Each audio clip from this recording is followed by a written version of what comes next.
Hello, I'm Dr. Lisa Kellett, and today we're going to be talking about mole removal. I will be doing a modified shave excision. And during this process, I will be taking up the mole, and I will be talking about how we do it. This is a newer treatment.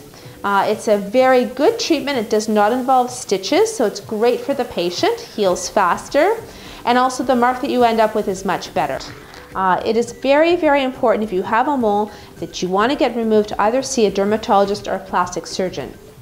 Every mole has the chance that it could be a melanoma or could become a melanoma. So you need to get a proper diagnosis, and every mole that you have taken off should be sent to the lab for histopathological examination. That means there's a specific physician who's a pathologist, and where I send my specimens, it's a dermatopathologist whose specialty is to look at moles underneath the microscope and make sure that there's no cancer there. That way you'll be safe, you'll know exactly what you're dealing with, and it's best for your health to do it that way. So let's begin. The first thing I'm going to do is I'm going to freeze it. So I'm going to clean the surface. And in my patients, I like them to be very, very comfortable. And I'll tell my patients, give me 5 seconds and I'll have this frozen. So here we go. I'll do the first one and a little poke, and 5, 4, 3, 2, and 1. That's all she's going to feel for the whole procedure. And again, 5, 4, 3, 2, and 1. Very good. So the freezing usually starts to take effect within about 15 seconds. So we'll let that freeze. I'll do a modified shave excision on this. I'm going to start from underneath.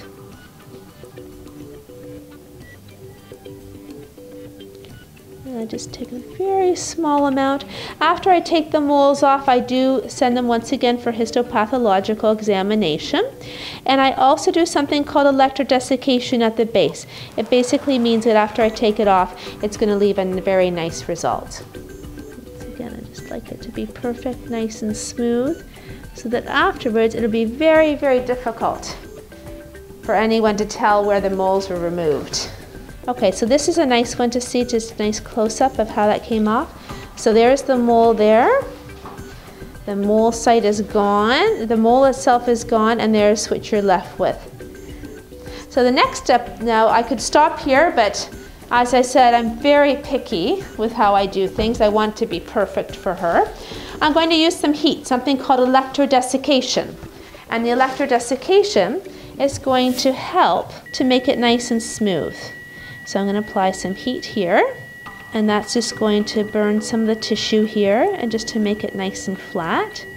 I like to flatten things out so it heals like a nice scab. And I tell patients it's going to take about a week to heal. At that time, she's going to use some polysporin on it twice a day. No rubbing and no picking. That's the most important thing. She can, there are new guidelines, so if she has polysporin at home, she can also use some Vaseline. So Vaseline petroleum jelly is fine as well.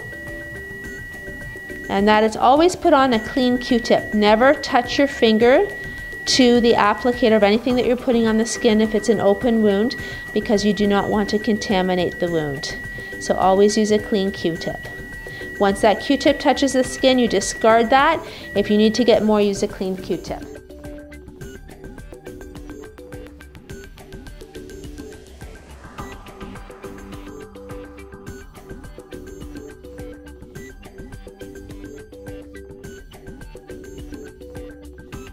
Psst, your epidermis is showing. We can help.